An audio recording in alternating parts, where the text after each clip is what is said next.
E aí galera, tudo bem com vocês? Vamos aí para mais um giro de notícias sobre o Cruzeiro com questões importantes que têm movimentado o ambiente do nosso clube. Meu nome é Emerson Araújo, esse é o canal 6x1 e desde o início eu peço para você deixar o like no vídeo, se inscrever no canal caso ainda não seja inscrito e usar os comentários para opinar sobre cada um dos assuntos. E antes das notícias efetivamente, vamos fazer um agradecimento a quem se tornou membro do canal 6x1 nas últimas horas, tá? Hoje vai então para o Hélio Dias e para o Cruzeirenses em Munique. Então muito obrigado a vocês todos que são membros do canal. Quem quiser fazer parte dessa iniciativa e dar uma ajuda financeira pra gente, clica nesse botão Seja Membro que aparece em algum lugar aí na sua tela. Caso você faça adesão à categoria Sócio-Atleta, que tem a participação no grupo de WhatsApp, vai lá na aba Comunidade, que tem uma publicação com as instruções para você fazer parte desse grupo. O Cruzeiro treina essa semana toda na Toca da Raposa, visando o jogo de domingo contra o CRB. Chamou a atenção na segunda-feira que os jogadores fizeram um trabalho físico usando a caixa de areia, que tem um histórico controverso. Muitos especialistas da área consideram que esse método de treinamento é ultrapassado, mas o Antônio Melo, preparador físico do Cruzeiro, que trabalha há muitos anos com o Luxemburgo, defende que esse trabalho, se for bem aplicado, minimiza as lesões musculares e problemas articulares. Eu tava dando uma lida um pouco sobre isso e parece que na ciência não tem nenhuma comprovação de que realmente fazer esses trabalhos na areia ofereça algum benefício extra para os jogadores, tá? Parece que se faz esse mesmo tipo de treinamento na grama, o resultado no final das contas seria o mesmo. E aqui no Cruzeiro a gente teve um episódio negativo envolvendo a caixa de areia na temporada 2006. O time era líder do Campeonato Brasileiro sob o comando de Paulo César Guzmão, quando houve a pausa para a Copa do Mundo. Na volta, nós sofremos com muitas lesões musculares e uma sobrecarga dos trabalhos na areia foi considerada vilã. Fato é que parece que esse treinamento foi aplicado só na segunda-feira mesmo, tá? Porque já tem imagens aí do treinamento de ontem, terça, né? Em que o pessoal já estava trabalhando normalmente no gramado. Então, assim,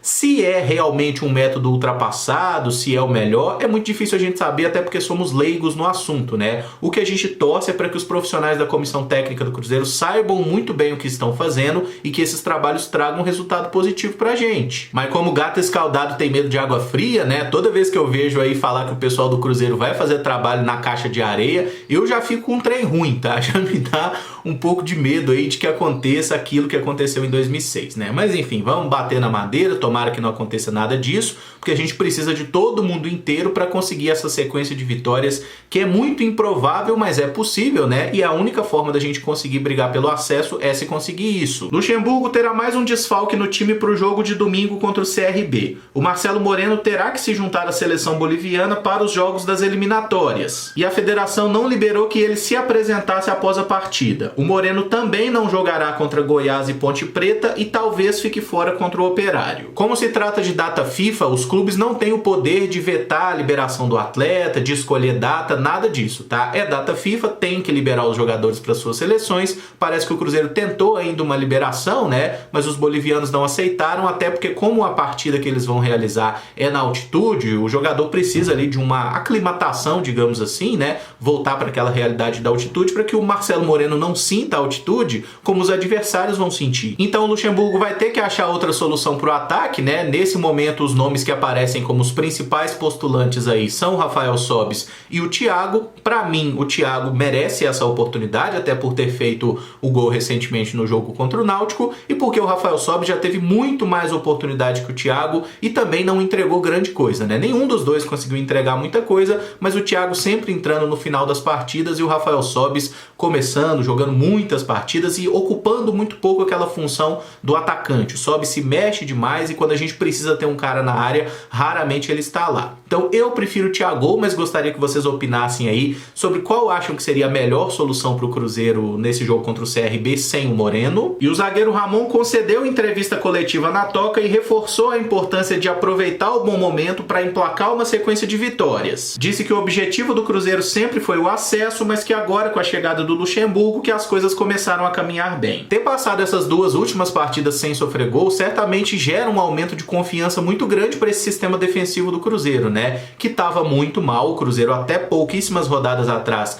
era disparadamente a pior defesa da Série B do Campeonato Brasileiro, e agora as coisas parecem estar entrando nos trilhos, e até surpreendente quando a gente olha que a dupla de zaga do Cruzeiro tem sido mantida com Ramon e Eduardo Brock, que não são jogadores tecnicamente brilhantes. E sobre o Ramon, eu acho que nos resta realmente torcer para que ele consiga recuperar aquele bom nível técnico que ele mostrou na última temporada, né? Jogando ali ao lado do Manuel. O Manuel era realmente uma liderança para o sistema defensivo e o Ramon compunha muito bem o setor. O Manuel saiu, o Ramon teve que ser esse jogador e mostrou muita dificuldade. E quando a gente vê até lá nas falas ali, nos vídeos de bastidores do Cruzeiro, parece que o Eduardo Brock ele tem um perfil de muita liderança, de falar com os jogadores, de cobrar também, né? Pode ser que, de certa forma, o Brock ocupe essa vaga que era do Manuel, mesmo sendo um jogador tecnicamente muito abaixo do Manuel, na minha opinião. Mas talvez o Ramon seja esse cara, né? Ele é um bom coadjuvante. Se ele tem que ser o cara da defesa, ele não consegue render. Mas se tem um cara para liderar do lado dele, ele consegue produzir melhor. Outro que falou com a imprensa foi o atacante Dudu, titular nas 2 últimas partidas. Ele mesmo se disse surpreso por ter recebido essa oportunidade e tratou jogar no Cruzeiro como uma realização de um sonho, lembrando que em 2016 fez um teste no Sub-17 que não deu certo. Eu acho muito bacana esse tipo de história de superação do jogador que faz um teste num clube, que tenta ali uma oportunidade, é reprovado e anos depois volta jogando no elenco principal. Eu lembro que aconteceu algo semelhante assim com o Marlone, né, que teve aquela passagem pelo Cruzeiro em 2014, acabou não vingando aqui, mas fez parte lá do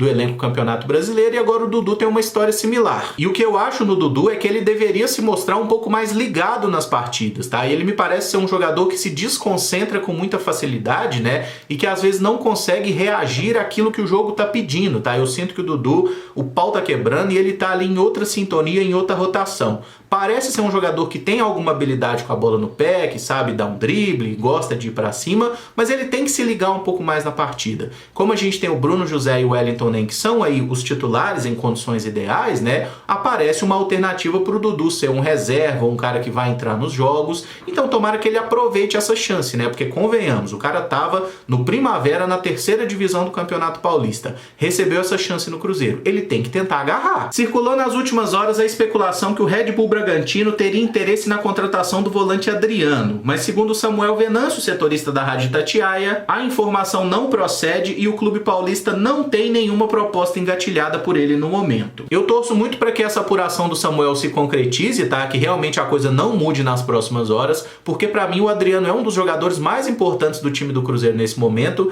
e é uma das peças-chave nessa nossa recuperação. Ele é o nosso melhor volante e acho que as opções que a gente tem no elenco, né, para esse papel ali do primeiro volante, que seriam aí o Flávio e o próprio Nonoca, eles não têm a mesma característica do Adriano, de ser um cara que rouba a bola e inicia as jogadas, que faz um passe para frente. São jogadores de outro estilo. E quando a gente lembra do histórico recente do Cruzeiro de vender muito mal seus ativos, né, inclusive para esse mesmo clube, o Red Bull Bragantino, o Cruzeiro nessa temporada deu um jogador, o Cruzeiro doou o zagueiro César pro Red Bull Bragantino, que é um completo absurdo ao meu ver, né, mas quando a gente lembra de tudo isso, vender jogador já dá aquele negócio, né? Esse trem não vai prestar. Tomara que realmente não venha a proposta, e se vier a proposta, que o Cruzeiro vai lá no Pedro Lourenço e falou: Pedro, dá pra segurar essa aí, sabe? Não vamos vender o Adriano, porque o Adriano é importante pro time, tá? Eu acho que se ele sair, o Cruzeiro não tem condição de repor ao mesmo nível no momento, por diversas questões que vão de transfer ban, que a gente não pode contratar, mas no plantel eu não acho que a gente tenha um primeiro volante tão bom quanto o Adriano à disposição e torço muito para que ele fique aqui. Enquanto o Belo Horizonte não permitir público nos estádios, o Cruzeiro planeja mandar seus jogos na Arena do Jacaré. Segundo informações do Super Esportes, o clube já contratou uma empresa que fará a recuperação do gramado e os custos dessa revitalização ficarão na casa de R$10 mil. O presidente do Democrata de Sete Lagoas, que é quem administra a Arena do Jacaré, né, informou que o Cruzeiro não vai pagar nenhuma espécie de aluguel para poder jogar no estádio, tá? Então fizeram um bem bolado, que é o seguinte: o Cruzeiro recupera o gramado, que está em condições ruins, né, tá muito seco e tudo mais. O Cruzeiro faz essa recuperação e esses 10 mil que serão investidos acabam servindo como se fosse aí um pagamento de aluguel para mandar alguns jogos lá. continuar. Me parece um acordo razoavelmente interessante para todos os envolvidos na história, né? Como eu já dei opinião anteriormente. Para mim, o cenário ideal era o Cruzeiro continuar jogando no Mineirão. Se não puder ter presença de público, paciência, a gente joga 1 ou 2 jogos aí, porque, moçada, final do mês não vai ter jogo do Atlético aí pela Libertadores, vocês podem ter certeza, às vésperas do jogo do rival vai voltar a ter público no estádio normalmente, tá? Então eu acho que o Cruzeiro tá fazendo muito esforço por pouca coisa no final das contas, até quando a gente considera que os jogos que o Democrata tá fazendo lá em Sete Lagoas, né, lá na Arena do Jacaré, estão sendo para 600 pessoas. Será que um público tão pequeno assim poderia fazer uma grande diferença técnica no jogo? Eu acho muito difícil. E entre as opções que foram levantadas, né, de jogar em Ipatinga, Brasília, Sete Lagoas é o que está mais perto de Belo Horizonte e que permitiria ao Cruzeiro continuar sendo mandante, né, não ter que fazer aí longas viagens para jogar mesmo em casa como se fosse visitante. Então acho que no final das contas Sete Lagoas era a opção mais razoável mesmo. É claro que a logística de BH para Sete Lagoas é bem mais chatinha, né? Tem um chãozinho bom aí até jogar lá na Arena 6-1, mas a minha sensação é de que realmente estão fazendo muito barulho para pouco resultado prático, tá? Porque daqui a pouco os jogos vão estar de volta com o público no Mineirão e acho que o Cruzeiro deveria seguir jogando aqui, que é a sua casa. Mas já que faz tanta questão assim da presença de um público, mesmo que tão reduzido, lá em Sete Lagoas era a opção mais razoável que tinha. E para fechar, o nosso time sub-17 venceu o Funorte por 4-0 pela segunda rodada do Campeonato Mineiro da categoria. Os gols foram marcados por Vitor Roque, Zé Lúcio e o Josefer marcou 2 vezes. A gente fala muito do Vitor Roque, né, que fez vários gols no Campeonato Brasileiro e marcou mais um, mas o menino Josefer tá arregaçando, né, em 2 jogos aí do Campeonato Mineiro Sub-17, já é o 5º gol que ele marca. Tomara que continue assim, o Josefer, o Roque, o Japa, tem muito menino bom de bola nesse Sub-17 do Cruzeiro e o próximo jogo do Campeonato Mineiro é só daqui a 10 dias, tá? É no outro final de semana, então a gente vai ter tempo para falar sobre isso. E esse vídeo fica por aqui. Se você gostou, eu peço que deixe o like, se inscreva no canal caso ainda não seja inscrito e use os comentários para opinar sobre cada um dos temas abordados. Muito obrigado por acompanhar, um abraço e até o próximo vídeo. Valeu!